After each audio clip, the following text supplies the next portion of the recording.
La batalla del campo de la verdad. Hablar de la bravura de los hispanos, de su ardor guerrero y de su antes morir que rendirse, desde los tiempos más remotos de la historia, es ya casi un tópico. Cneo Pompeyo Trogo, historiador galo romanizado del siglo I a.C., perteneciente a la tribu de los Boconcios de la Galia, cobró renombre durante la época de Augusto por sus trabajos sobre historia. Es curiosa la descripción de la bravura de los hispanos cuando, al referirse a ellos, manifiesta: el cuerpo de sus hombres está preparado para el hambre y la fatiga y su espíritu para la muerte. Todos son de una dura y rigurosa sobriedad. Prefieren la guerra a la inactividad y, si les falta un enemigo fuera, lo buscan en su propia tierra. A menudo mueren a causa de las torturas por su silencio sobre las confidencias a ellos hechas, hasta tal punto para ellos es más fuerte su preocupación por el secreto que por la vida. Se elogia también la firmeza de aquel esclavo que en la guerra púnica, habiendo vengado a su amo, empezó a reír en medio de las torturas y venció la crueldad de los verdugos con su serena alegría. Es un pueblo de viva agilidad y espíritu inquieto, y para la mayoría son más queridos sus caballos de guerra y sus armas que su propia sangre. Es preciso acudir a una batalla ocurrida en Córdoba en pleno siglo XIV, concretamente en el año 1350, que dio nombre a la zona que, desde hace siglos, se conoce como Campo de la Verdad, en la margen izquierda del río Guadalquivir, en donde existe una elevación conocida como el Cerro, en la cual se encuentra ubicada la iglesia de Jesús Divino Obrero. En este altozano se han encontrado materiales pertenecientes a la cultura del Calcolítico, que se datan con anterioridad al asentamiento de la Colina de los Quemados. Los restos descubiertos son un fragmento de un vaso campaniforme hallado en los años 40 del siglo pasado, así como diversos materiales de Itabals entre el Calcolítico y época tartésica, y varias porciones de platos con borde engrosado, cuencos hemisféricos, y 2 trozos de cerámica con decoración campaniforme de tipo inciso. La continuidad de este asentamiento, durante el segundo milenio a.C., se comprueba con las últimas excavaciones efectuadas en la Colina de los Quemados. Bien, en esta zona hoy intensamente poblada como lo fue durante la época romana, donde se asentaba el suburbio Sacunda, y posteriormente en tiempos de los musulmanes, se hallaba el Arrabal del Mediodía, famoso por la revuelta que en 198 de la Égira, 31 de agosto de 813, de la era cristiana, tuvo allí su inicio. Este arrabal, llamado también Sacunda, como hemos dicho, desde la época de los romanos no era un distrito de chabolas o viviendas diseminadas, sino que estaba compuesto por un importante enclave urbano donde el propio emir Al-Hakem Ben Ixen fundó una almunia, lo que hoy podríamos llamar una finca de recreo, y además mezquitas, cementerios, baños y otros centros asistenciales. Por lo tanto, estamos hablando de una zona muy extensa, que ocuparía desde el puente romano hasta el meandro que forma el río en Miraflores, en la margen izquierda.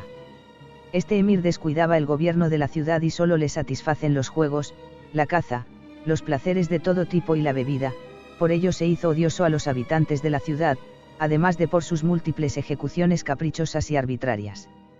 El estado de descontento y cierta situación, al parecer entre un soldado de Ixen, un mameluco que llevó su espada a casa de un bruñidor del arrabal para hacerla limpiar, y como éste la remitiera a su dueño más tarde de lo convenido, el mameluco tomó la espada y golpeó con ella al obrero hasta dejarle muerto. Este innecesario accidente hizo que los habitantes del arrabal se alzasen en armas contra el emir, y los disturbios fueron tan intensos y embravecidos que los habitantes de y todos los otros arrabales le siguieron empuñaran las armas. No nos extenderemos en este suceso, sino simplemente añadiremos que los habitantes de los arrabales fueron dominados, y el de Mediodía fue arrasado a sangre y fuego y sus campos sembrados de sal para hacerlos improductivos y allí no pudiese habitar nadie. Esta situación duró hasta que el rey Fernando III entró en Córdoba y la zona que mencionamos pudo ser repoblada. Abreviaremos las luchas dinásticas entre Pedro I, llamado el Cruel por sus venganzas, y su hermanastro Enrique de Trastámara. Alfonso XI había vivido en Barraganía con una hermosa dama sevillana llamada Leonor de Guzmán, que le dio 10 hijos, cosa que nunca fue bien vista por Pedro. Pedro ocupa el trono y tiene que enfrentarse a las apetencias al mismo de su hermanastro Enrique, lo que provoca una guerra civil en Castilla. Para conocer los pormenores del caso hay que remontarse a 1350, cuando a la muerte en Gibraltar del rey castellano Alfonso XI, su único hijo legítimo, el príncipe Pedro, ocupó el trono de Castilla. Pedro, nunca había visto con buenos ojos las infidelidades conyugales de su padre con Leonor de Guzmán. Los primeros meses de reinado fueron conflictivos con la amante de su padre y algunos hijos de ésta, que poco después fueron apresados y ejecutados. El mayor de los hermanos vivos en ese momento, Enrique de Trastámara, huyó a Portugal y más tarde a Francia, buscando apoyos para iniciar una guerra contra su hermanastro. Una guerra civil por el trono de Castilla que terminó en 1369 con la muerte de Pedro. La batalla del Campo de la Verdad sucedió en el contexto de esta guerra civil. Desde un primer momento, la ciudad de Córdoba se puso de parte de Enrique de Trastámara, defendiendo el derecho al trono de Castilla del hijo bastardo del rey Alfonso XI contra el monarca legítimo que, a causa de sus crímenes y venganzas, empezaba a ser conocido como Pedro I el Cruel. Según la crónica del historiador contemporáneo a los hechos, Pedro López de Ayala, el rey Pedro y su aliado el rey de Granada Mohamed V, se dirigieron a Córdoba en mayo de 1368 con 7.000 caballos y 80.000 peones y ballesteros. Cuando llegaron a la margen izquierda del río tomaron la torre de la Calahorra, que entonces era más pequeña, y, cruzando el puente, alcanzaron el Alcázar, donde colocaron sus pendones. Las gentes de Córdoba, creyendo que las tropas granadinas asaltarían la ciudad, se lanzaron a las calles en defensa de esta, haciendo retroceder a los musulmanes. Las tropas cristianas de Córdoba comandadas por don Alonso Fernández de Córdoba se aprestaron a defender la ciudad, y bajando por la calle del Palacio Episcopal, la madre de don Alonso, doña Aldonza de Haro, que estaba asomada a una ventana de este, preguntó a su hijo si iba a entregar la ciudad a sus enemigos, a lo que de Alonso contestó: «Mi señora, vamos al campo y allí se verá la verdad». Al cruzar el puente romano, mandó don Alonso destruir 2 arcos de este para que nadie retrocediera. Ganar o morir, esa era la consigna.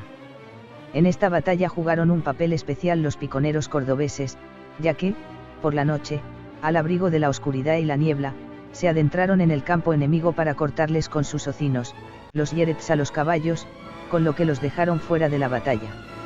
El combate fue tan cruento que murieron por igual hombres y caballos, venciendo los cordobeses que luchaban a favor de Enrique de Trastámara, haciendo que los reyes aliados Pedro I y Mohamed V levantaran el campamento y no volvieran jamás por Córdoba. Desde ese momento, el sitio de la batalla se conoció como Campo de la Verdad, pues verdad fue que don Alonso Fernández de Córdoba defendió, con todo su esfuerzo, la ciudad. Manuel Villegas Ruiz.